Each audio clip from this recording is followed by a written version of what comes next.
guys, ito na yung hapunan namin guys. Hindi na kami nagluto, ginatang gabi lang kayo. Ito na yung hapunan namin. Order ng aking anak, tignan yung sarap-sarap. Ayan, ayan, pansit daw sabi. Ano ba yan? Buksan mo na yun ah. Buksan nyo na, ano ba yung pagkain natin? Oh.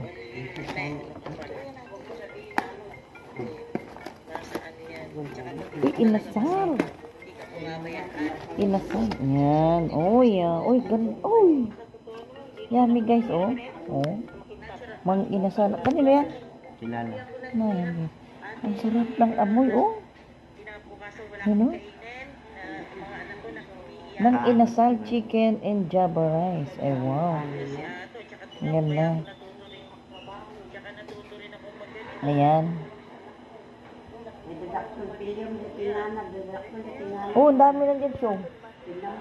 Guys, ang sarap nila. Ang sarap ng amoy.